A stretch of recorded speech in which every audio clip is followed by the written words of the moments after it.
our Monday, March 1st Park and Rec meeting. I assume we have no public forum. Nope, I don't see anybody. Well, good, we're done with that. We have no correspondence in the packet. Did anything come in? Nope, nothing this time. All right. So now we're just, wow, we're gonna be done quick today, guys. Approval of the February 1st commission meeting minutes. I'll make a motion to approve the February 1st meeting minutes. I'll second. Any discussion on that? Any questions? All in favor? Aye. Hi. Aye. Where are you? Oh, there you are, Claire. Claire, you're in the dark. I know. It's like I hear your voice.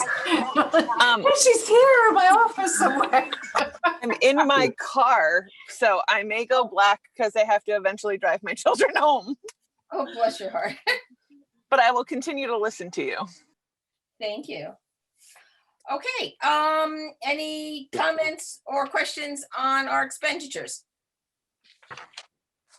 Yes, John Jagelski here. I have two.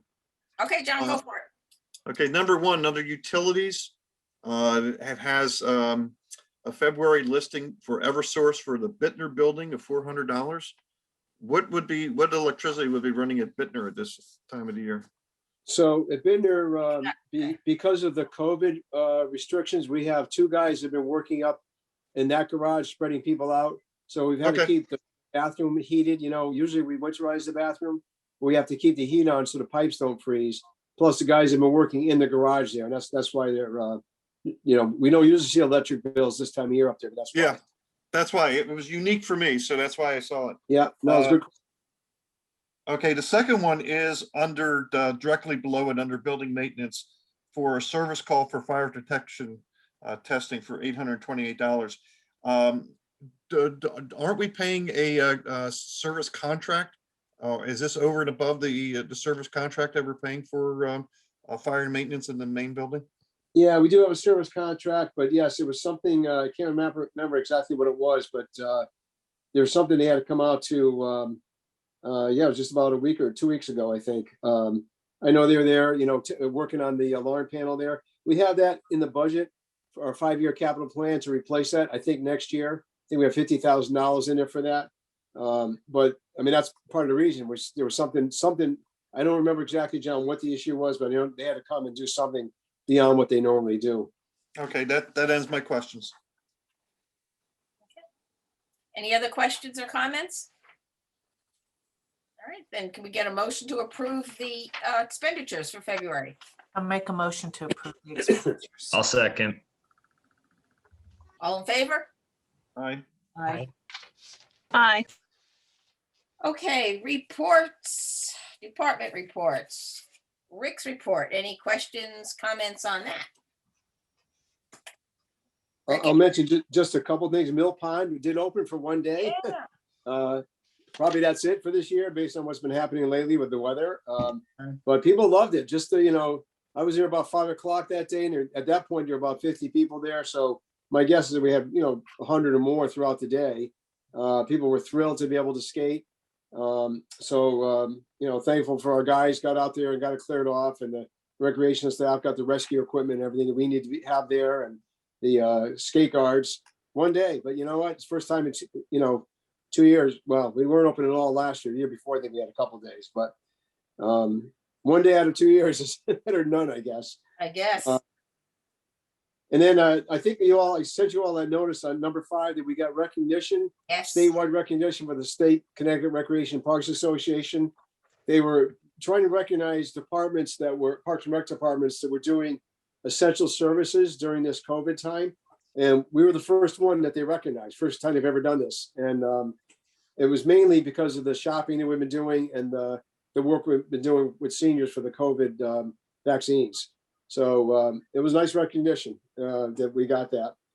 And speaking of recognition, last month I mentioned that Terry Buckley was Employee of the Month for the town, that Matt awarded that to her. Well, this past month it was Larry Santa Maria. So the last 2 months is Parks and Rec people. And I'll tell you, one of the only other ones who's been nominated is Todd Rake. So it's all been Parks and Rec staff that have been highlighted lately. So that's, I'm proud of them, and Larry certainly deserves it. No, he does. Mine, I'm not getting anything from, they can't see me. Okay, any other comments on Rick's report? Any questions for Rick? Okay, the recreation supervisor report. I've got a couple questions here. Well, Claire, while we still have you, Yes. what is the splashing bunny? The Splashing Bunny is I'm doing it. fabulous.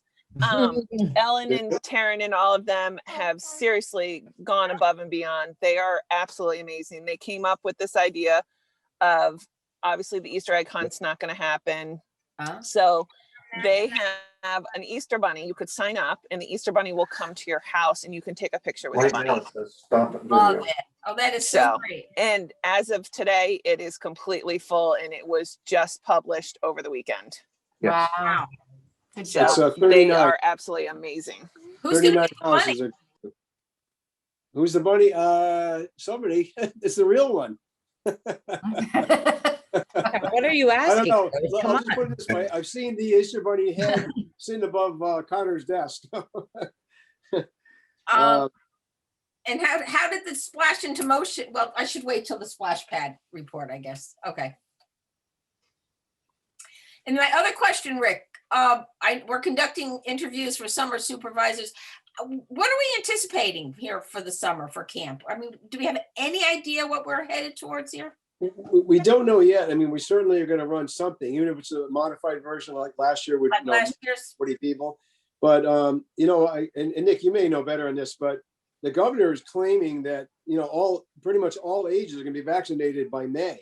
And, you know, if that happens, I'm thinking, well, why aren't we going to do everything in summer we normally do? Nick I will tell you, Rick, we did. I hope so. Everyone will be eligible by then. So I would say I would say late June, late July for the people that want it. We are booking 3 weeks out at this point for the public. And that's just with 55 plus, and we have to, you know, it's both good and bad because they threw us a little, not doing 1B threw us for a loop a little bit. And it's, you know, it allows us to kind of do some of the mega sites, at least in Harvard Healthcare's in. I can't speak to Yale, but they basically, the state has basically said between the two of us, hey, figure this out. And I think, and maybe you could speak to this a little better for Guilford side of it, but the allotment just isn't there. You know, I'm moved over now because I'm one of the people responsible for figuring out how we're going to vaccinate the teachers. And we're going to the state and basically saying, if you give us 10,000, we'll have this done by St. Patrick's Day.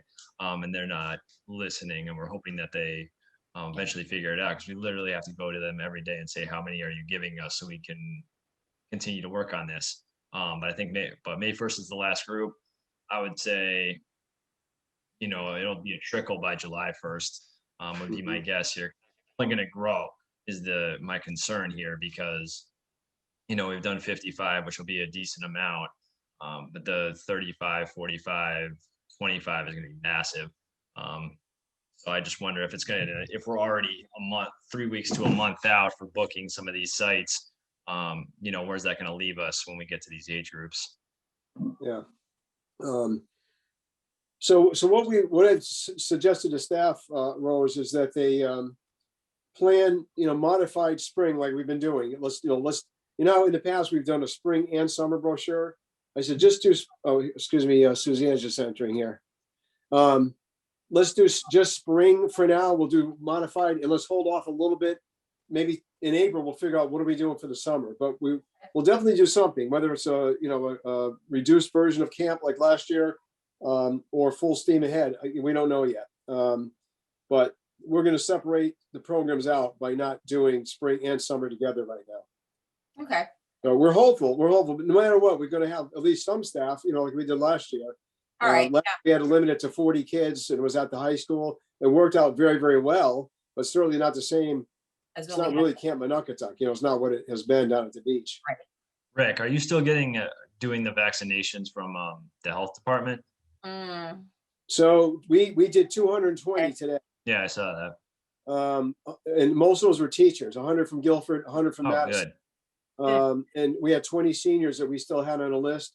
We had about 25 seniors that that went to Clinton on Saturday. And Terry, I thought we were pretty much done with the over 75 population, but Terry Buckley said they're still trickling in. She had a few more today. People haven't Yeah. gotten their vaccine yet. But I So is think that I gonna heard continue? today, I'm sorry, what? No, is that going to continue? We are doing 2 more in Guilford. After March 15th, they want to go to bigger sites. Okay. Like they want to go to Brantford and Madison for the 5 shoreline towns that are part of East Shore Health District. I mean, I talked with the assistant fire chief and our health director and others, and our clinic, Kathy was there today getting her shot, and our clinic goes very, very smoothly. And, we're trying to lobby a little bit. To me, why does it make sense to take 400 people and all put them in Madison? I think to me, it's more efficient to have 200 in Guilford, 200 in Madison, and you split them up a little bit. Maybe different, Nick, because you do those mega sites, but we're geared up for it. We have 11 EMTs that can do it, and they were doing most of the vaccinating today. There was a nurse from the school, and I think one from maybe 2 from East Shore Health District. And most of the administrative stuff is done by Parks and Rec staff, and we had 4 people from the library helping us today. I'm only telling you this, the folks from the East Shore Health District just saying, they constantly are saying how smooth it runs in Guilford, and I'm not bragging about it, they just say it's smoother in our town than anywhere else. It's because of the inter-team cooperation. If we didn't have those EMTs and those guys from the fire department, it couldn't happen. So anyway, the bottom line is right now they're saying our last day is going to be March 15th. Today they were giving cards out to people to go to Madison for their second shot. Yeah, I mean, go figure. Yeah. We're just getting Sounds to it. Yeah, you know what, Terry, I have to say, I mean, I was in there, well, I was there Friday. Terry is looking like she's tired. She's She is. really working long and hard weekends. 7 days a week. She looks exhausted. Yeah, she does. And so as much as I know she wants to keep helping people, I think in a way maybe she needs a break. We need a break. She does, but we've always said that once we got through the 65 and olders, our work in the office is gonna be a lot less, because we needed to help a lot of people get that, get registered and everything. Right. Now, as you get younger, people have more, computer savvy and can do it. But we had all those people over their 70s and 80s who don't even have a computer. Yeah. But I think now we're at the age of 55 and older now, everyone has one. So I think that our help may be people calling us asking, where can I get a vaccine? So now we're telling them call CVS, Walgreens at Brantford is doing it. We're doing that kind of thing. John, we lost John. He's just coming back in. Anyway, yes, it's not up to us. If they want us to keep doing it, we'll do it. If not, then we're out of that business for now. All right. Somebody's echoing. Any other comments on Ellen's report or any questions about it? If I could just mention one other thing, Rose, she's been working a lot with Vermont Systems. She's working on setting up the golf course. Once it's set up, it's not, we're not taking reservations at all. It's just helping them get online. She's also done the food bank for people who want to make donations to the food bank. That's set up through Rec Track now. Again, it just funnels through us, goes right to the finance department. Once it's set up, we're not collecting money or doing anything. It's just a pass through really. And I think the transfer station too, people can register for, pay online to get their passes or whatever, tickets. I know we talked about the Shellfish Commission. I talked to Ellen a little bit more about that. We think it'd be the same thing, that all they're looking for is a place to register online, be able to pay online. Again, it would just be a pass through us. And then, the reporting and all that would go right to the finance office. So I think we could do it because, again, once Ellen sets it up, it's really, there's no real work beyond that. Okay, if she's got the time and you think it's we can handle it, then go for it. She does right now because, I'm not gonna say she's not busy, but we don't have a lot of programs going on. So, and this is the kind of thing that Ellen is really, really good at, and she really likes doing it. So if she Yeah. wants to do it, I say let her do it. Okay. Works for me. Okay, any comments on the senior report? Other than the fact that, you look at that, all the vaccinations. So I'm gonna make a change in the first one. When we typed this up, we originally thought we were doing this till June, but as I said, her very first one there, it looks like March 15th, we're done. Right. Unless they change, but right now that's what they're telling us. And then today I mentioned we had 220 people vaccinated today. Right. And that Zoom engagement program, that's Connor wrote that up. That's mostly he's doing that with his Melanie McCluskey. He set that up with all of our seniors, and he initiates the weekly Zoom meeting, get everybody on board, and he's been working on that. Okay. And we're still doing the shopping. Yes. Okay. Okay, parks report. Any questions on that? Mostly snow. Look at all those dates. No, I know, I was looking at that, mostly clearing snow this month, so yeah. Well, the weather's supposed to get better, so hopefully we can get other things done. Rick, I do have a question for you regarding the snow. Is it possible that that our crew can clear the parking areas in front of the trailheads for like the Westwoods and Timberlands? We do some of those when we're done with all of our stuff. Some of them Public Works does, like, Bluff Head, going way up there. I think Public Works, because they're plowing up there, they get in there. Any of the bigger ones, mainly Kevin McGee will call us if there's a place he would ask us to do, and when he does, we go and do it. Okay. It just after the last snowfall, it's like even 5-6 days later, the parking lots at the Timberlands, because I live right adjacent to the Timberlands, were still snow covered, and there was one car that looked like it had difficulty getting out. They made a bad decision to go park in there, and it would have made it a little bit easier if it was plowed. I'll check into that, but again, usually Kevin will let us know, and when he calls, we send the guys out there. But I'll check on that. So it's Timberlands. The Timberlands, yeah. On Route 80, John? No, actually, the one at Concaponset, that's done by the state, at the old Guilford Archery Range. It's the two Timberlands on Moppus Road. Okay. Right. And the other thing too, even the ones on Podunk Road, they weren't plowed either.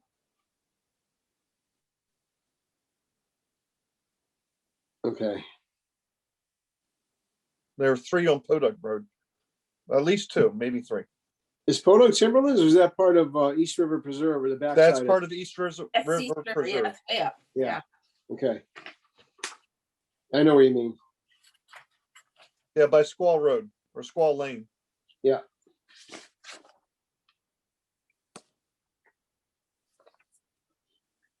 Okay, that's it. Thank you. All right, any other questions about the parks? Nope. Okay, and any questions on the building maintenance? Other than the questions about the lights, but that's under new business, so we'll pick that up later. I have a question. I just had to unmute myself. Rick? Was that Lawrence? I had trouble unmuting myself. I have a question regarding Anthony's report. Okay. Yeah, how does he measure the ice, the thickness of the ice? I'm just curious. We throw rocks at it. No, kidding. People call us and say, the ice is safe. We threw rocks on it. Yeah, oh no. Oh, man. Yeah, the good old days. Yeah. Yeah. We actually drill a hole in it, and then we have a tape measure with it's a ruler with a screw on the bottom of it, so the screw will grab the bottom of the ice, and then they pull up and they can measure the thickness. So they drill a hole, wide enough they can get a screwdriver. Get a ruler in there, and then we measure the thickness like that. All right. But then we measure about 5 or 6 different spots. It's always thinner on the edge. And you know, if it's less than 3 inches on the edge or less than 2 inches, they can't even go out and go any farther than that anyway. It'll start cracking through. But there's also the spillway over by the VFWs. So they measure around there too, because that's moving water. So they give me a little, we have like a map, and they show me where they've taken the measurements. And then they'll say it's 4.5 inches, 6 inches, 7, whatever it is. And then I look at it and determine whether I think it's thick enough to open for skating. So they just use a battery powered drill, like a regular drill. Mm-hmm. What, I'm just getting another question. What thickness does it have to be? How thick does the ice have to be for you to let people on it? 4 inches is minimum. I'd like to say 4 or 5 inches. Ideally black ice. So there's two kinds of ice. Black ice is just ice, water that's frozen. White ice is snow that might have melted and refrozen. That's not as safe as black ice. So, you and I could go on 3 inches and we'd probably be okay. But when we open that, we could have 50 or 100 people, and the weight of it, I like to make sure I'd like to see 5 inches before we open. Okay, thank you.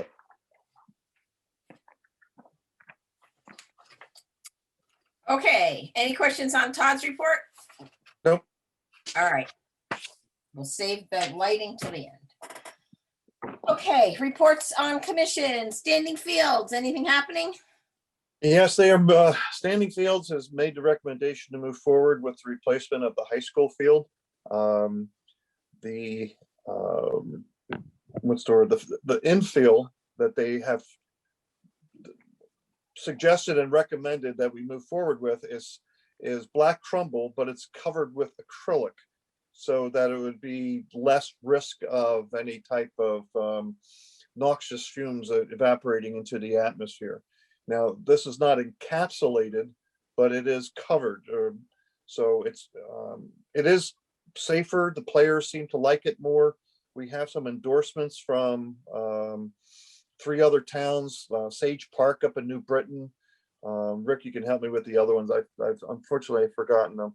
Well, one is Indian River Complex in Clinton. They have that. Yeah. And so consequently, the Standing Fields Committee felt that this was the best option to move forward with, and is presenting it to us as well as to the Board of Education. And I think with John Kennedy's putting together a formal report, or was that oh God, my mind is at a blank tonight. I think John or Paul. Paul Schmidt's putting together the formal report. Yeah. John, if you don't mind, just the other options are Brockville. They're going to put the 3 options, I think, in the specs, but the preferred one is this acrylic coated rubber that John mentioned. But Brockville is it's new product. It's really like a real crumpled mulch. Really is what it is. It's wood though, and woods eventually we think it's going to break down, so we're not real excited about that one.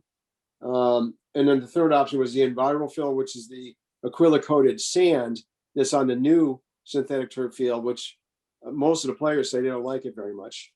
They don't like it because it's still abrasive. Yeah. So if you slide or slip or you fall in it, you still run the risk of getting raspberries on your skin. Will that get better?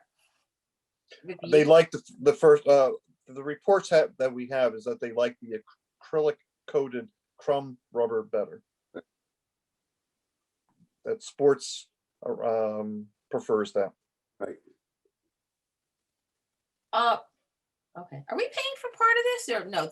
The Board of Ed is taking care of all this time, right? They are, yeah. And they're doing the track too. All that's going to be together. Good. Okay. Green Committee. Anything happening? No meeting. No meeting. Okay. Land acquisition. There was nothing to report from last month, and that was my last meeting. Laura Hartman is now joining that commission in my place.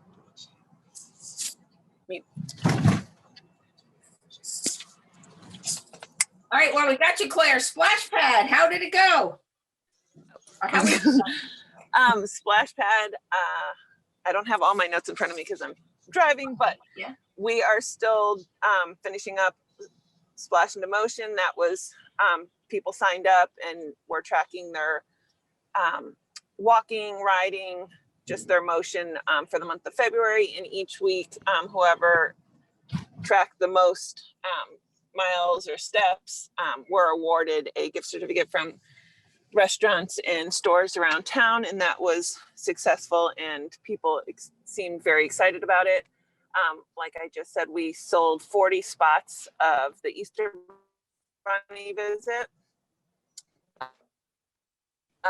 Over the weekend, it was announced on Friday, and by Sunday, we are in the midst of gathering all of our in-kind services to get a final number of what we need to raise. Okay. Things are very excited, Claire. I'm gonna add one thing to that, Oh. that we're having a meeting, phone conference tomorrow. Ellen set up with the designer to find out, are there things we can cut back on to try to make this happen? I think we're at, Claire, I think we're at about $40,000 right now, not counting the in-kind service.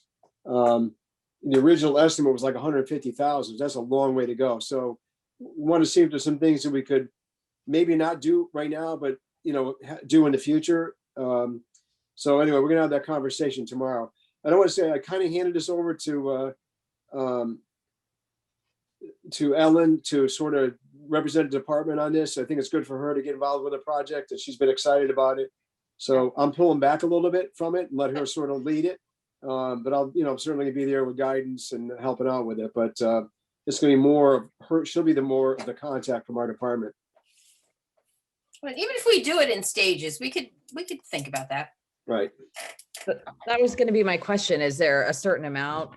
Like, is it in stages? And if we have a certain amount, can we start part of it? Or is there a certain amount that we are planning to have in hand before we could push go? I know everything's different now just because fundraising, obviously halted and just life is different, but I just didn't know how much had to be raised before something could start. Well, that's kind of what we're going to try to find out tomorrow. What's the bare bones that we could do to start? If we got to this point, can we do something? Whatever that point is, 80,000, whatever it is. And then it kind of seems, sorry. I was gonna say, it kind of seems to me like just starting something. I mean, that'll have so much buzz around it too, to get parents excited and start giving money again. Cause it's been a long time because it was on hold. So it's kind of something everyone wants, but it's kind of abstract now, so I think it would be great if there is even if it's bare bones, something that starts it to come around. I agree. Rick, wouldn't we be at the mercy of the contractor to let us know how much you would be willing to accept in order before he start building?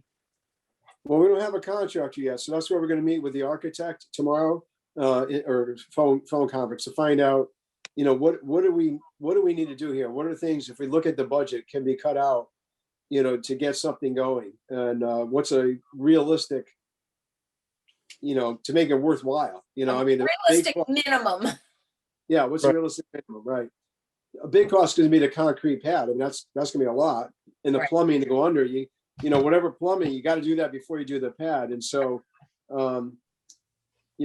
is there a way to maybe do the plumbing and just have it like connected there? And maybe you don't do some of the sprinkler events and do those later, some of them. But, whatever goes under the ground has got to go, at the very beginning, or that's it. Whatever we put in, that's all we're getting. So, some of the plantings of the rain garden, that certainly could be pushed back. I don't think that's a necessity right away. Right.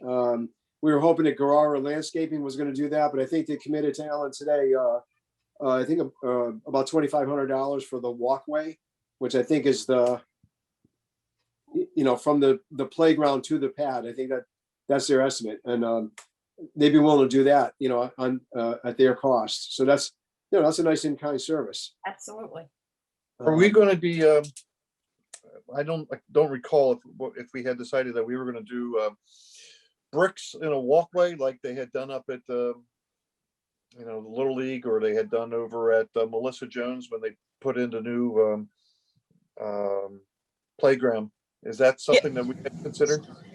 Yep, we've been selling bricks. That was the very first fundraiser, and it's Okay. ongoing. So they're going to include that in our walkway. Okay. Sorry, I just don't recall. No worries. Well, It's been a while. Yeah. Yeah, I'll say. Okay, anything else on the splash pad? We good? All right. We're good. You know what? I'm glad we're getting people aware of it again. So this is great. Okay, unfinished business. So the weather's getting better. What do you think, Rick? Well, the loam, in Dinner fact, yet? in the bills, you approved the loam that we got. That's there. It's there. There's a pile of Oh, loam good. waiting to be spread Oh, good. We're getting down there. there. But then it snowed, I know. and then it snowed again, and then it snowed again. All right. But hopefully we'll see it by the end of spring. Oh yeah, we don't want to leave a pile of loam down there. That would look terrible. We got to get it going. Once the weather allows, we'll be down there. Okay. Okay.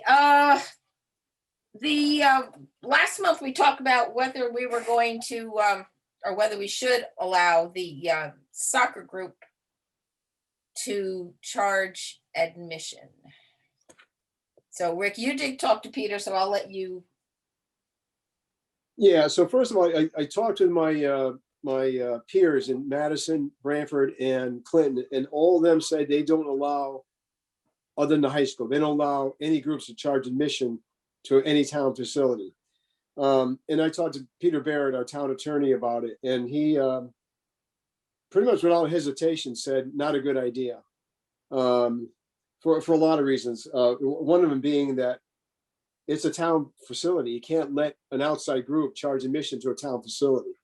So he pretty much said no, pretty much. And although I'm not sure it was exactly the legal opinion, I think it was more concerned of opening a Pandora's box. For example, why wouldn't Soccer Fest say, hey, we use 8 fields in town, let's charge admission to the parents coming to our games, we can make a lot of money off this. So I think the bottom line was really Peter's opinion was more of we shouldn't be allowing outside groups to charge admission to a town facility. I'm going to debate you on this one, Rick, because what is the difference between this presentation that has been presented to us than as compared to the Little Folks Fair taking over the green and charging admission, or the Guilford's Arts Festival taking over the green and charging admission? To me, they seem synonymous. It's a town facility. People, and with the green actually being fenced off by these other organizations, that the townspeople cannot use the green during the time that these festivals are in effect. And essentially the other thing too is that these sports teams that we currently have, Little League, soccer, lacrosse, they all charge their members a fee to be a part of a team, and we let them use the fields for free. So, but I'm more concerned about the idea that the Little Folks Fair and the Guilford Darts Festival, those are outside organizations that also charge a fee for using Guilford facilities. Well, I fail to see the difference between the two. That's a fair question, John. I don't know. I mean, I can't answer it, but I could bring that up to Pete again if you want and find out. But I think it's more of a commission decision if you want to have group.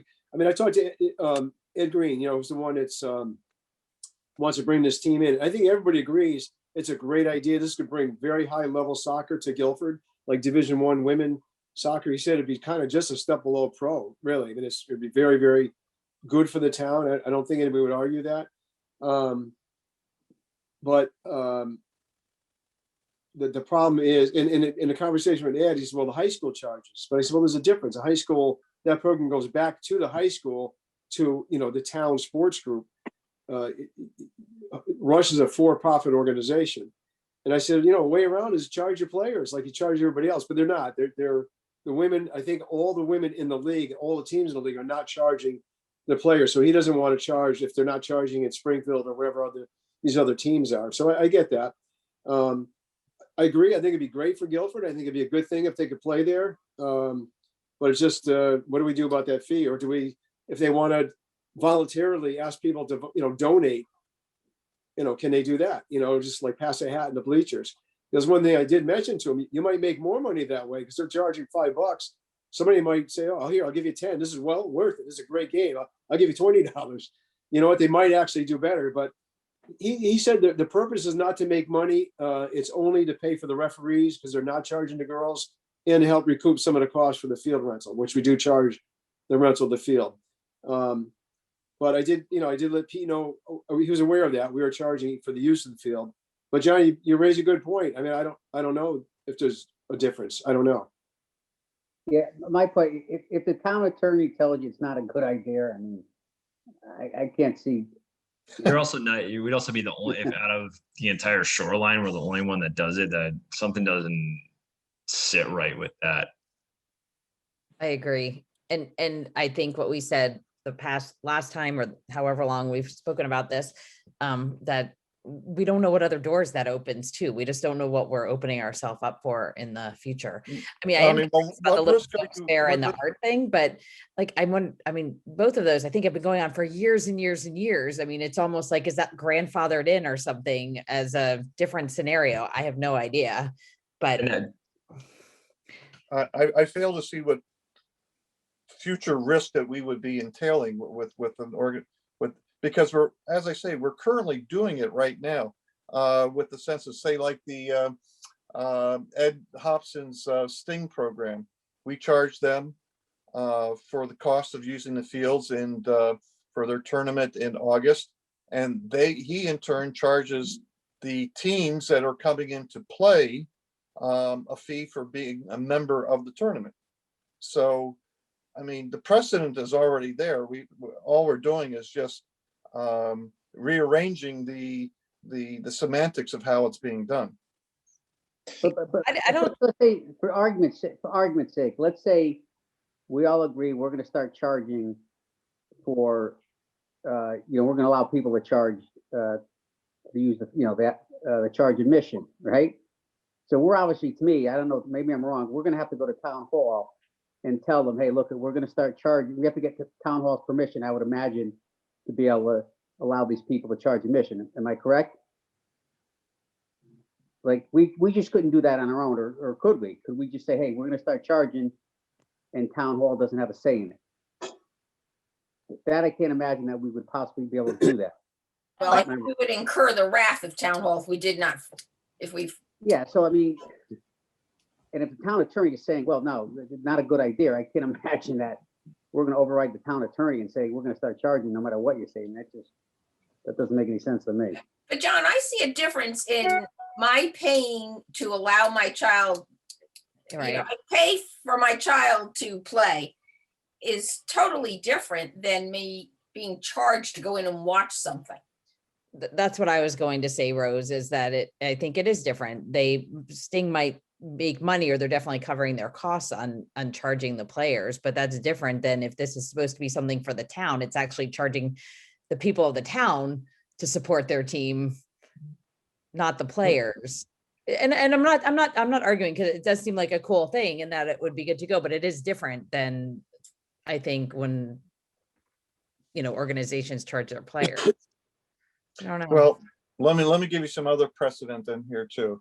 Is that I don't know, for as long as I was involved with Guilford Little League, and since then we've had, and Rick can correct me on this, we've had out of town teams come and visit us to play in District 9 tournaments.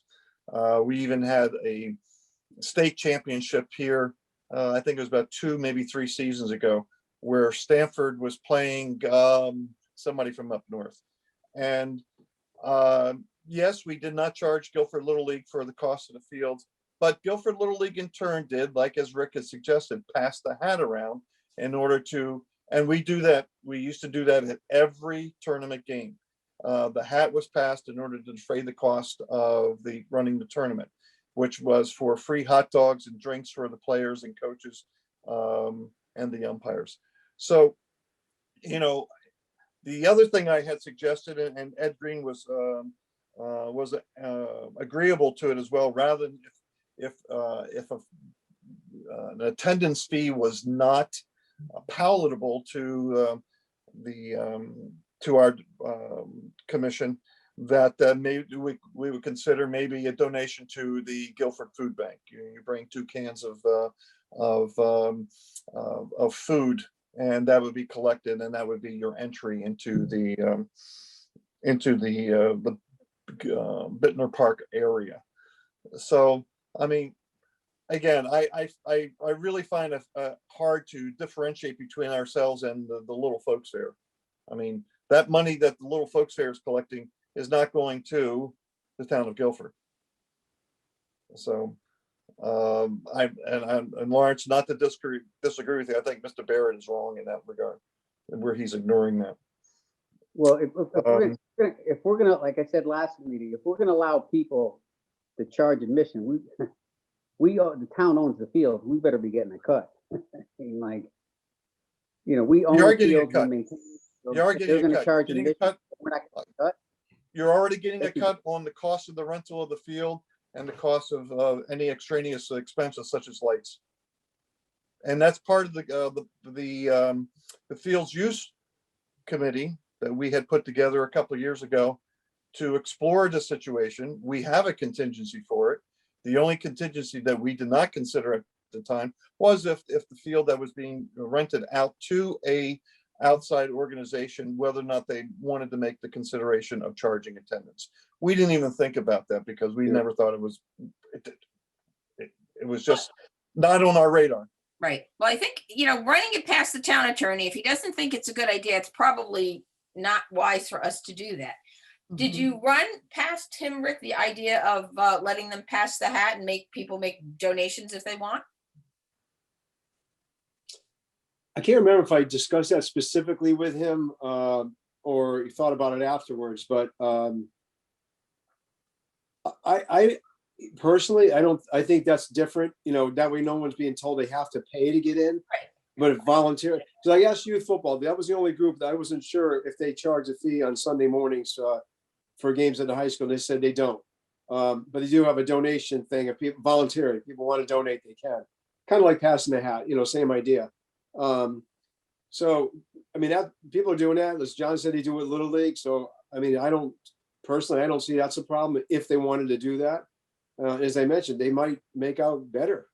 Yeah. People may say, hey, this is worth $10, rather than $5. They might give more. Right. I know that Ed said they were also looking into Clinton and Madison, but I was told by both of those directors here, they do not allow people to charge admission.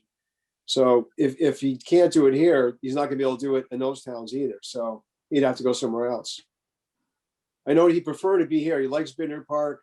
He's a Guilford guy. He's, played in that field, coached in that field, and he thinks it's a beautiful facility and would prefer to show off Bittner Park versus, the synthetic turf field in Clinton, for example. And I think that's good. I think it really would be great for Guilford. I support them using it as long as it fits into our schedule. Because we talked about spring, and it's late spring. We don't even open Bittner Park until after May 1st. That field's not even playable. I think charging a fee, based on all the things you guys said, might be a problem. Yeah, my recommendation is Rick, you already spoke to the town attorney. He said it's not a good idea. I don't think it's necessary. He's already given his advice. I don't think it's necessary for you to go back him and ask him. If anybody wants to go back, it should be the gentleman that wants to charge admission. Have him go to the town attorney and have him talk to him. You've already talked to the town attorney. He said, no, there's no need for you to go back to the town attorney again. We got our answer. You know what I mean?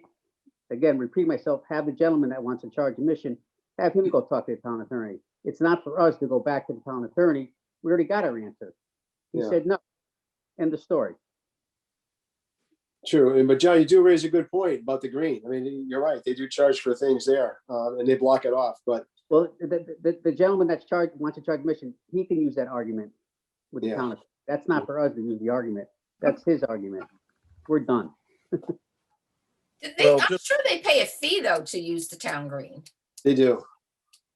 Little Folks Fair, I'm not sure. They probably do. I know the the Handcrafts does. Handcrafts does, they pay a pretty good fee. Didn't the Little Folks Fair used to give us money in the past so we could refurbish the green after they'd used it? Yeah, didn't somebody? If there was damage, yeah, if Yeah. there was That damage, went by the board at some point.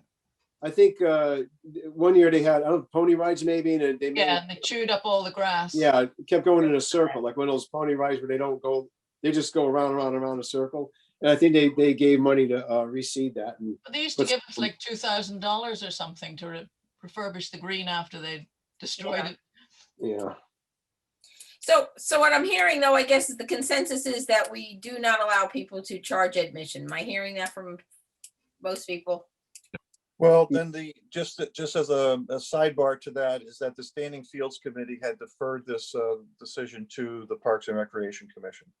They felt that it was our responsibility to make the decision on this, and they, John Kennedy passed it on to, actually he tabled the idea till the next meeting. So, but the thing that I would have to suggest is that we, if like Rick said, if there is a deadline coming up with regard to scheduling, we need to make a decision in order to allow the Rush organization to decide if Guilford's not their site, then they have to find another one. Okay, and we can't leave them hanging adrift for a pending decision if they may lose out on the opportunity to find another field. That's all I have. Okay, but I guess I'm gathering from the people that are, that most people, how many, let's just do it. How many people think that we should be able to, that we should allow them to charge admission? I do. Okay, how many people think we should not? So we have a majority. Right. Your choice. We should not charge admission. so as an alternate, would you all be okay if I suggest to them if they want to do voluntary donations? Oh, Yeah. absolutely. Okay with that? Yeah, that's Yeah, cool. go Okay. for it. Yeah, I Rick, think that's fine. I don't, personally, I don't think that's a good idea. I mean, that's But- not something we should suggest to them. That's not our job to tell them how they raise money. I mean, we shouldn't suggest to them, hey, pass the hat. That's, what's the word? I can't think of the word, but that's not our job. Yeah. Yeah, I mean, we should not be suggesting to them that they pass the hat. No, Lawrence, all not- we're doing is we're telling them we've made the decision that we denied them the opportunity to charge admission. So, but we would be agreeable to other options. That's No, all we're saying. Bad idea. That's something. Why? That's something you should bring up to the town attorney. But I thought it's my understanding that like youth football, I may be wrong, but I thought that there were I thought they did that. They are doing it. Little League does it. John said, they have that. So, Claire's nodding yes. No, that's not what I'm saying. I'm not saying, yeah, of course they pass the hat, but it's not for the Park and Recreation Department to suggest to the organization, hey, why don't you pass the hat? That's I don't- crazy. Well, We but should not say, I don't know, does anybody agree with me? That's great. I mean, why would we suggest that? I don't think it's a suggestion. I think it's in how we word it. Our policy right now that we have voted on and that we have had in the past is that we do not allow to be charging, but we have no. allowed We these do not teams have to that. collect. We do not have that in our policy. We need to amend our field use policy to represent that if we're going to move forward in this direction. Because as it stands right now in our field use policy, it is not mentioned at all with regard to admission. This is a So, decision. but we can rephrase that and say it's been past practice. That nobody has. That's fine. That's what I meant when I said that. That's what we've done in the past is we do not allow them to charge, but we do allow them to collect. But There's a as I say, bucket. we need to put that in our field use policy, so it doesn't come up again. Right. I think we need to look at agree. reopening that. But we don't have that. I mean, it's not in the policy. We allow people to pass the hat. I mean, no, I No, don't think but the policy, again- would say again, that the policy would past say you practice. can't charge. This has all been past practice. This is It's been what's been done. I mean, we used to, I remember passing hat when we had our concerts on the green. I know. Right. Yeah, Right. I'd walk around with the hat. I remember No, doing. just- Shakespeare does too. Just clarify, I'm not saying that, all I'm saying is that we should not tell an organization, hey, you can't charge admission, but you can pass the hat. All we need to tell them is, you can't charge admission. All right? If they want to pass the hat, that's their business. That's something I should, that's something we shouldn't be telling people. If they want to do it, fine. That's their business. That's not our business to tell them. I Okay, would think of it something if they've come, formally to be upfront that they want to charge admission, they've talked to Rick and this dialogue has started, that I think that it seems that, I don't know, it seems appropriate to say that that's okay, or that they would ask if that's okay. I don't think that's something they would just think of and do behind, because it still might seem in violation of the policy, Well, or how we've done it. I think it's not unreasonable to say, This know, has been our practice. donations, but you cannot require admission. well, I here's, let's dovetail this again one more time. If we agree to let them use the field, do we have to, oh shoot, I had it on the tip of my tongue and I forgot. I'm sorry, come back to me. I gotta think this out again. I'm sorry, I apologize. I guess what I'm And trying they're to say still is gonna be that, paying for the field, right? They're still paying for the use of the field. Yes, let's say passing the hat, like, I don't know tax law, but let's say for some reason that if you pass the hat, you're violating some tax law or something like that. oh my God. You have to That's pay. their problem. That's not our problem. I know, but it's our problem when we're telling them, we're But- suggesting to them that they break the law. In fact, But they are Lawrence, breaking the law. No one is suggesting putting that in the field policy. What we would put in the field policy would be that you cannot charge admission. We're not going to put in Right. there, but you can pass the hat if you want to. It would just be the policy. So I don't know that we're liable in that, if it's a conversation instead of a policy. That But you could, if you're saying to them, hey, pass the hat, and it's in violation of a tax law. It's not. I'm What's the that? tax lady. It's not in violation of any tax law. I mean, Okay, they're, If we agree to let them use the field, and we will, okay, here's what I want to say. Will we allow them to use the field if they make a decision to seek donations independently from a admission? Admission fee. Yes. Yes. Yes, Is that a yes? it is for me. I'd say so. Okay. I mean, they That's can, what- they can go take a bucket and stand in front of Big Y if they want to collect donations. What do we care, right? No, that's fine. I just want to make sure that we were still being able to offer them the use of the field, that the field would be available for them. No admission would be allowed, but we would permit them to solicit funds at the time of the game, independently of the Park and Recreation Commission. I think I wouldn't want to call it solicit though, because that's like an Yeah, active, go after, but if, I think maybe the bottom line is I'll just tell them that Word it. there's no admission can be charged, period. And Okay. then if they want to figure another way to do it, if he asks the question, can we do voluntary donations? I could just say, past practice, other sports have done that. And leave Yes. it at that. Is that fair? That Yes. sounds fair. Yeah. And it either could be in cash or in like-kind transactions, donation to the Guilford Food Bank. They can make their own qualifications. Okay. Okay. Well, I'll right. take and hold them on that. Thank you for discussing it. I appreciate it. Yeah, good points. All right. Let's go on to our disc golf. How's it going? Just to let you know, there is going to be a tournament. We've already set one up for Great. April 10th and 11th. It's going to be a Are we 2-day. charging admission? Yeah. Well, they have to pay to be in the tournament. They do. But no admission past the hat.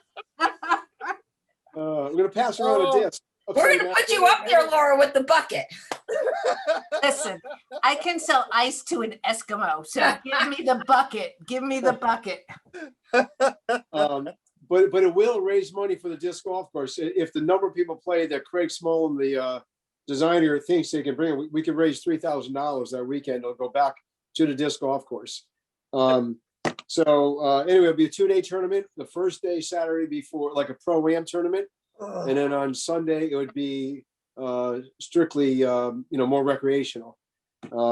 So he thinks we could raise some pretty good money there, but and who's show your off the course. pro? I'm sorry, who is your pro in a pro-am? Is it a pro disc golfer or is it Yeah. like Oh, wow. Bowie is our pro or? There are actually professional disc golfers. There's Okay. a just professional disc golf association, and they would sanction it. They would provide insurance for that part of it. I talked to our insurance company to find out, would the town's insurance cover the other tournament on Sunday, which I'm sure it will. We've done Meals on Wheels 2 or 3 times now, and town's insurance covered that. So I don't think that's an issue. And they Actually, donate. I already talked to them. So there would be no issue with that. But anyway, that's April 9th and 10th, 10th and 11th. I've already notified Little League and the other baseball league, and soccer doesn't usually start by then anyway out there, but I'll let them know that they probably should plan on not having practices at Bittner Park that day. At least not till 4 or 5 o'clock. So it'll be an all-day tournament. I mean, they're far enough away. It probably really isn't a problem. I'm just expecting there's gonna be a lot of people in the park. I think the parking would be the problem. Yeah. So How many the people Little are League fields are nowhere near the disc golf course, but I just thought there's gonna be a lot of people up there. How many people are you anticipating that would attend this, Rick? Between the 2 days, 144. Okay, so wouldn't the overflow lot be able to take that many cars? Because like when we have a Guilford Madison soccer game, that seems like about 144 people that are at the soccer game at Bittner Park. It probably could, John, but I think a lot of times I just like to warm up, and they're gonna probably want to warm up like on the field. Like when we did our Oh, clinic, okay.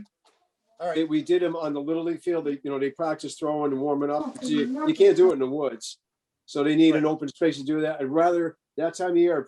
I'd rather not them go on the soccer field because that field stays so wet so long that if they're gonna do it, I'd rather them be on the lower Little League fields. Those dry out a little bit better. Okay, I understand now. Okay. You might want to let the kids know about the skate park too being suspended for that weekend. Yeah, that's a possibility too. Yeah, And we'll put a sign up. And pickleball. And pickleball. Speaking of pickleball, are we getting anywhere with this yet? I know you're frustrated, but No. Well, no, I reaching out to the designer. we're There's stuck, aren't we? there's some issues. I'm working with him on it. Okay. Just waiting to get it. As far as I know, he's pretty much done with the specs. I just got to get them from him, and so we can get out to bid and get this thing going. So did I understand that you're gonna close the pickleball courts down in the skate park for that tournament? Well, so John is suggesting because of the amount of parking that's going to be back there for the disc golf tournament, they're not going to be able to park very close there probably anyway. But I don't think it's a bad idea because if anything, the course runs closer. It's still far away from the skate park, but it's closer than the Little League fields are or the soccer field is to the course. I don't know. It's up to you guys. We could leave it open if you want, but I think it's just going to be a lot of traffic up there. Yeah, but I mean, how are you gonna, I personally, I think it's a bad idea. I mean, how are you gonna monitor that? I mean, I'd be ticked off if I go up there, I wanna go hiking or I wanna go to the skate park. I don't know if we I said- necessarily would have to monitor it. We could literally just advertise in the Guilford Courier that weekend that there's going to be a pickleball tournament. Disc golf. Disc golf. Golf tournament. I'm sorry, I've got pickleball on the brain. And then, as soon as people pull into the parking lot and see all those cars, they're going to probably turn around and go back at home anyway. But I think we just let people know that it's happening. It's going to close on its own. Yeah. Yeah, The hiking trails for Bittner Park would also be accessible from Baldwin, so it's not as if they're totally excluded from hiking through that area. Right. the thing is too, how are you gonna monitor? You're gonna check every car. Hey, what are you here for?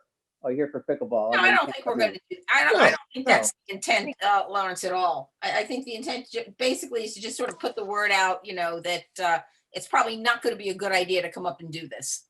If somebody Yeah, wants to play, they can play, but it's just, it's just giving them fair warning that it's maybe a long hike to get from where they park their car. Well, I Yeah, thought, and I Exactly. thought speaking of hike, I think hiking definitely should be it's a good idea for people not to hike there that day. Because if anything, that's those trails are the closest to those disc flying. We got pros up there throwing it. Those guys can really wing those things. Yeah. And as good as they may be, if it hits a tree, it can ricochet and go 50 feet off, toward the Hey, so, Rick, if we know this is happening, we should start to advertise it now, get the word out and let the hikers and all these people know what's going on up there and that we're expecting a lot of people and Can we just put some signage up, like maybe the day before, just, or the week before, just letting people know at the Oh, end? yeah. Yeah, we Guilford can do- Courier, the Shoreline Times. Do people still watch HGTV? At all, or GHTV? I don't know. GCTV. See, I don't even I mean, know. I was like, I watch Olsen Garden HGTV TV. all the time. What's that? I think Suzanne's point is well taken. We should probably get a couple of signs up even, next week, as soon as we can. Yeah. Get some signs up there saying tournament and with the date and let people know that this is happening. And definitely let Little League know, because Little League would probably be the one that would be Right. most definitely Yeah, affected. they know already, John. I sent a notice to them. The other thing I should tell you though, the week after that, the town engineer is going to be running hazardous collection site. Remember they Yep. were going to do this last year and it got canceled because of COVID. And that park's going to be shut down from about 6 a.m. till at least 3 on the 17th. So it's going to be for Guilford, Madison residents to, if you got, old oil, fertilizer, Right. any chemicals you got to get rid of, you can't dump somewhere. They're going to do it at Bittner Park on April 17th. So they're going to get it about 6 a.m. And start setting up, and they'll be done by about 3. So I also let Little League know about that date. That's a date definitely nobody can go in there because they're going to be set up all on basically the way it works. They'll drive in, they'll turn around by the back parking lot by the skate park there, and then they come back around. They dump their stuff along like the soccer field, that side of the parking lot from the soccer field to toward the Little League fields. Right. Is where they're going to be unloading their different Stuff.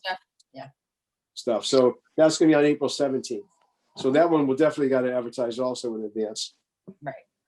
Rick, going back to the tournament, when you guys do those, last time there was a lot of cars and a lot of overflow because we had baseball and we were there and there was disc golfers everywhere, which was awesome to see. It sparked a lot of interest in the kids. But do you guys have anyone to help with parking in that overflow parking lot because that's a huge parking lot, but if you don't park properly, which 99% of people in Guilford do not park properly, even when there are lines, do we have anyone helping them so that we're utilizing that space as much as we can safely? Yeah, not really, but but that's a good point. We could definitely realign it. Those lines. The lines do work they worked quite well. Last time I, been up there a few times. People are sort of parking in. Yes, they are. Lines. I mean, to your guys' point, I think technically Little League probably could practice, on those fields. It's just that I know that they tend to like to warm up someplace. I really don't want them on the soccer field because that field stays so wet. Right. In early April like that. I think I want to keep them off. I guess they could go on the softball, the lighted field, I suppose. I'll talk with Mark Donovan if they think that's, they're really going to need to be out there using those fields. They still got Adams and Baldwin. They got other fields they could use. If they feel like they really are going to need those for practice, we can work something out. Okay. Quick question, Rick. Is this golf tournament rain or shine? Well, they certainly can't come back the week after and play. Right. No, right. That's what I was asking. I guess it was a light drizzle. They'll go. It was really pouring. Yeah, I don't know. I never played at this golf tournament like that, so I don't know. Good question. Rick Maynard Field. Yeah. Yeah, well, that's something they're going to have to work out. Yeah. Okay, ever onward here. The beach fees. We talked last month about raising the fees. And I guess, again, Rick talked to Peter Barrett, and in light of all the news about beach fees along the shoreline, I think the feeling was that we should probably not raise our fees this year and wait to see what happens with the lawsuit from the New Haven man who feels that all beaches should be free to everyone. So I agree. that would Let's be keep the the status quo for this year. status quo for this year, and let's see how this all plays out. I agree. Sounds good. Okay. And lastly, the budget hearing is, Tomorrow. Tomorrow, it's on Zoom. I don't think, I don't know if I even got the Zoom thing yet. I'll have to get that, but it's yeah, we don't have a it's link. all Zoom. It's tomorrow. Did you get one, Rose? No, I mean, shouldn't the whole town get a, I mean, how does this happen? Yeah, I'm not sure. That's a good point. I don't know how to do it. I got to, I'll check on that tomorrow. And what time is it? Do we know? 7:30. Hopefully So- that's 30. And I told them, unfortunately, they're starting with the Board of Ed first, because I've got another in-person meeting at 6:30 in Clinton I have to be at. So I'll be back by about 8, but they do the Board of Ed first. They're not gonna be ready for the town at 8 anyway. But typically, Matt handles all that. He does the whole presentation, but he likes to have department heads there just in case there's, a specific question about our budget, for example, that he may not have the answer to. So I always go to those. So that's it's really the presentation to the Board of Finance, and then with the hearing, and then the first workshop is on Thursday, also 7:30, where they start deliberating over cuts and everything. So this isn't the public forum. It is. This is where the public can make comments on it. It's the public hearing, and then the workshop is on Thursday. Yeah, good question. I don't know how to do it if the public don't know about how to get on there, but Well, I just looked it up while we were on the call, and it's on the town website. If Yeah, the chat was on here, I would post it to you, but it's on the town website. It's on the town website. So if we go on the town website, then the Zoom link is there. Yeah. Great minds, Tara. I just sent it to everybody in Oh, good. I was gonna send it in the chat, but I was like, wait, we can't chat. I know, It's we live. can't chat. I know. We could all be chatting and saying, "Oh, look at Rick's hair." Or look Yeah. That's better not to have chat. I got a cut. I kind of miss watching you run back and forth between your phone and your. I got it right here. Oh, I know. That's why I got to get a town. My iPad doesn't do well with these things. But the last one we had a storm. That's why I kept losing the signal. And I was grabbing my phone and going back and forth. I kept the phone in a different room because if I had it here, it was echoing. And anyway, we're in a different meeting now. All right. So budget hearing tomorrow night. I don't know if I can get on, but I'll see what I can do. If I get to Zoom stuff, well, I guess Laura sent it, but I'll double check that tomorrow too. Right. Dennis has a meeting at 8, so I don't know. We'll see what happens. Yeah, there's like 8 meetings listed for tomorrow in town. It's like, Oh. All right. About the day. Lastly, the lighting fixtures for the Whitfield room. That's what the little Last addendum page. was to Todd's report here. And if you do go into the Whitfield room, it's those lights that are on the wall that sort of shine up. Yep. And so they can't be replaced, right? Well, they have to be replaced. We can't buy the bulbs because they're older than they're outdated. They don't make bulbs for those anymore. They're obsolete, basically. So the last page with the picture, you can buy fixtures that shine up, or you could buy the fixture that shines down, or we could buy the fixture that shines both ways. So I don't know. We do need lighting in there because the room is dark. When you close that wall up, when we close the wall, that room tends to be dark. It doesn't get outside light. So we really do need the fixtures. The problem again is, do we have the money for it? What is the estimated cost? About I think, what, $250 each? I think you said about $250. 55. there are four of these, we have ceiling lights also in there. You know, as Rose said, though, they're not really bright enough. And right now there are four of the wall mounted fixtures. One is totally not even there anymore. It's just, just didn't work on. There's another one's just about gone. It's just a little bit of light coming out of it. So there are really only two that are really functioning. And the fortunate thing is, we're not doing anything in there right now, really. The seniors can't come back yet, although I'm hoping by April we can get them back in there. So, I mean, do we have to do it right now? No, but we do have to do something. I mean, we need some light in there. You need some light. We can't use candles. So it's a question of, these look very different from the fixtures that are there now. So the thought was that we would keep the Guilford room as it is right now. There are a lot more. I forgot, Rose, I forgot how many there are in there. God. 12 maybe? Yeah. Something. So that room would cost quite a bit more to do. Maybe that's something we have to put in the budget, but we thought about, well, let's, even though they look different on the Guilford side, it wouldn't look all that crazy having one type on one side, one type on the other side, because they're separated by a lot. I think the ceiling tiles are different on each side as well. Yeah. So it wouldn't be that awful looking. Rick, if we were to eventually move them and do it throughout both rooms, are this type of lighting fixture okay for, like, if we went back to having basketball and events on the other side? So because they're very high up, they're up probably 20 feet maybe, or 15 feet. They're high. They're way higher than the basketball hoop would be. They're like, if you think of the gymnastics closet, there's like a shelf, above there. It's maybe, I don't know, 8 feet above the closet. Then these are above that, so they're pretty high up.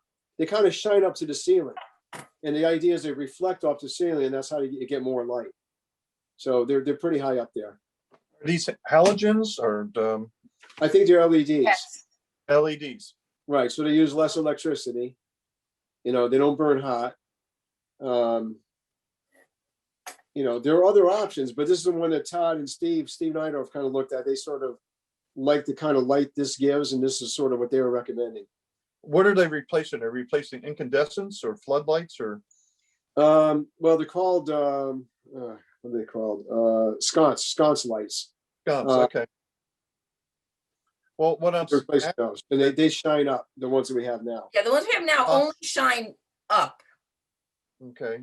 Is it possible that we could get a grant from Eversource for fixture replacements, since these would be cost effective, using less electricity as an LED versus the old style sconset light? We can check on that. I mean, a lot of the lights that were replaced with a grant from Johnson Controls. Did all that. We replaced. I don't know why they didn't do these lights, but did all the big overhead lights. Those were like halogens. They were very, very high energy consumption. I believe those lights are LEDs now. They did all those. They did the parking lot lights, and a lot of them in all the town buildings. I'm not sure why they didn't do these. For some reason, these were not included in that. But we can find out, John. But we already got a grant through them, through Johnson Controls and Eversource, to replace the ones that they did replace. Why this wasn't included, I don't know. It was not really our project, but I can check with Steve Neidorf. He has a budget for energy conservation. Yeah. Like boilers that we did, all the boilers are coming out of that budget, not ours, because there's energy efficiency. It's a good point. I could find out if we got to pay for this, if he's got some money to cover these. So I think we're talking about $1,000 if they're like $250 each, roughly, 4 of them.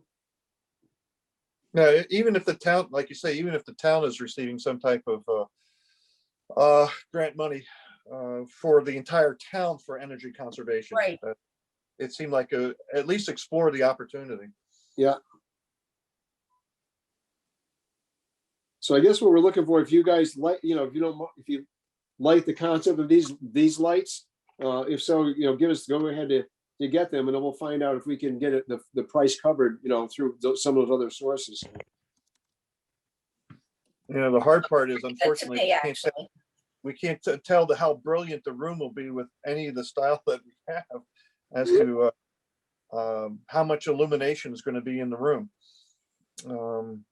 I think that it's something that we need to, I mean, it's gonna sound horrible, but to allow Rick to decide with, and maybe Rose, if they understand the use of the room, what it's used for, who it's being used for, then they should choose the lights, whether they're up or down or cockeyed or whatever suits the use of the room. I have no preference. Personally, I can't even tell you what I think. We walked through there last Friday, which was a fairly sunny day. And the room is dark. So I would personally say we need the ones that go up and down in there because you do need Yes. the light. When we start to look at the other room, that room is so bright. Anyway, we talked about, do we even need them in there? Right. And there was a gentleman in there who said we did, but I don't know. But I think we could rethink that room because that has the skylights, it has the big windows. Mhm. It's a much brighter room, but this room, once we close that door, it's so dark in there that I think the up and down really is necessary. Well, let's keep in mind, though, we were there in the daylight. We think of, there was a lot of things going on at night in that room too. In the Guilford room. Exactly. So what we have to do is look at it, at night with Nighttime as well. those sconce lights off and then with them on, just see how much, they are pretty bright. They do add a lot of light in there. But Rick, that's for another discussion. Right now, it's really just the Whitfield side. Right now, it's just the Whitfield side, yeah. Right. So Rick, Yeah, Rick, are you asking us like if we approve to go out and buy them? I guess the style, I know, I'm sorry, there's nothing else being offered to you here, but these are the ones that Steve and Todd kind of picked out. We can talk with the company that sells these and find out what is the appropriate wattage, to get the kind of light we need. Maybe we should even get a representative of the company come in and take a look at the room so that we get the best guidance from them that we're not light architects. We want to make sure we get the right thing if we're going to spend money on this. But that's something we could do is maybe get somebody to come in and take a look and tell us, which is the best option here. Yeah, I second Laura's opinion. I mean, you guys are in the building all day, every day. You know it better than us. So, and I'm losing track of the discussion here. So, are you coming to us to see what kind of lights we should approve, or are you asking us I to think approve the money to spend on it? I think we're looking for the go-ahead to look into this and yes, spend the money if we find something that is suitable. Okay, and how much ballpark? How much money are we talking, Rick? About $1,000. About 1,000, let's say up to 1,200, just in case, if we get the lights to go up and down, they might be more, but let's say up to $1,200. Okay, then I make a motion that we give approval to spend $1,500, up to $1,500, with you guys deciding what kind of light that we should use. Okay. I will second that. And before you go on, we have money, we have $1,500 to spend. Or does that come from, does that put us $1,500 over budget Well, or? we're gonna have to look. Right, at okay, that. Yeah. okay. We're gonna check into grants. We gotta do a little legwork. here. Okay, so I agree. Laura, it might put us over in the community center account, but if I take into account all of our accounts, we're saving a lot on part-time wages, for example. Instead of having 97 hours a week of bus driver, more like 40 or 50, and we're not custodians. We're open 7 days a week usually, again, 90 something hours, and we're not open at all on Sundays, very little on Saturdays. So I think there's money overall within the Parks and Rec budget. It may come out of, we may go over in the community center account. I don't know that. I'll know better when we get into May and June, but I think overall we're going to be in very good shape. Okay. Well, as LEDs, and that they should be at least 60% more energy efficient, so we should see a slight reduction in their We'll see some- Eversource bill. Right. Yeah. Rickard, the other thing I would like to suggest is if these lights can be put on a dimmer switch as well. Possibly. I think Todd did say that might be an option. So that might be a little more. I don't know, but that's something we can look into. Okay. All right, I motion on I the think we- floor. Oh, I'm So sorry. we have a motion and a second on the floor. Yep, that's where I'm headed. All in favor? Aye. Aye. Any opposed? Nope. Okay, we're good. Could All you, right. Could you possibly ask Will Thompson to look at the lighting as an architect? He might do it for free. Well, we've got, Steve. Yeah, he's not an architect though. I mean, architects know a lot about lighting and how it Yeah. reacts. Yeah, I mean, we could run it by him. Just a thought. A good thought. Okay. Okay, right. so our next meeting is Monday, April 5th. Yeah. Rose, I do have one new business thing. I want to just ask you everybody's opinion on something if I could bring up. Go ahead. This is the time of year I usually schedule the concerts for the summer. Yes. And I'm hoping we can do them on the green. We may not be able to. I'll be able to do fireworks. We don't know yet. I mean, we may be just down at Jacobs Beach with 200 people. Unless the governor opens up, or last year the problem was the max you could have outdoors was 500, and as you know, we get 1,000 or more at those concerts on the green. But assuming we can do them, I'd like your permission to go ahead and schedule the groups that we were going to have last year. The downside is that comes out of the program account. We know that account is not in real great shape, but I'm confident somewhere in the next 6 months, we're going to start growing that account again. You usually grow it like $80,000 to $100,000 a year, I mean, net, because of the success of our programs. So even if we dip, below the minimum we'd like to be at, knowing that it's going to come back, it's like an investment. You invest in something, it's going to bounce back. That people really miss those concerts on Sundays. Can we pass the hat at the concerts? I was. Yeah. I was waiting to say that. I love it. No, we're going to charge I was admission. waiting for the opportunity to jump We're in. going to put a fence around and charge admission to the concerts. We could, but We can ask for voluntary donations. right. Not to be a little serious on this, that's how the Brantford fireworks have been paid for years and years, is that they always solicit donations for people walking towards the point in order to watch the fireworks. And I think I maybe suggested it maybe 4 or 5 years ago, but we've always been fortunate enough to pay for it out of our own Right. internal funding. Maybe that's the same thing we can do for ourselves this year. Just you have specific points where you can have people on Lover's Lane or coming down from the I call it the 1639 house, the Whitfield house. You could still have people, pass around the hat. I think it would work. I think there's enough civic support in this town for something as important and as, what's the word I'm looking for? Binding. It brings people together. They have fun. Why not? Yeah. Even if it defers half the cost or a third of the cost, it'll still be there.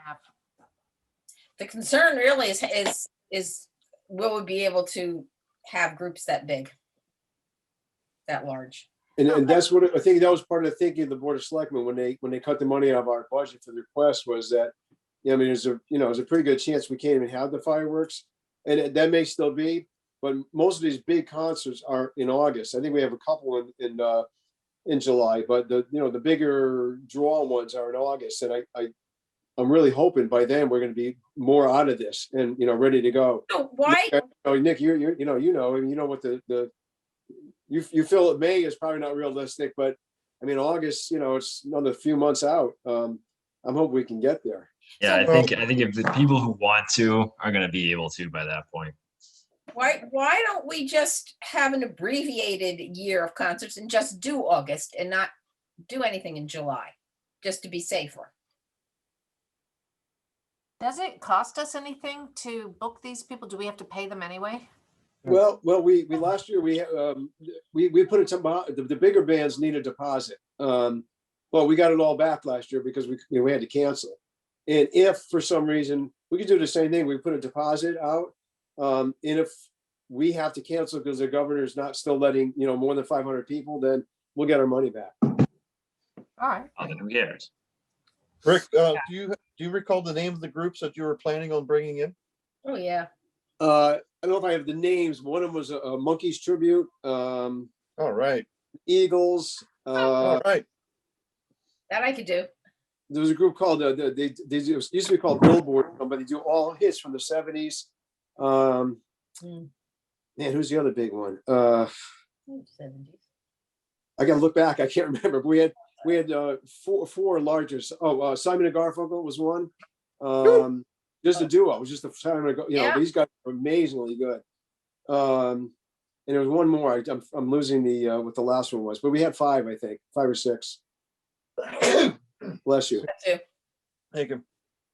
So Rick, your original request to us is for you to go ahead and do what's best and schedule these concerts how you feel best. And I'm all for that. I mean, you've been doing this job a long time.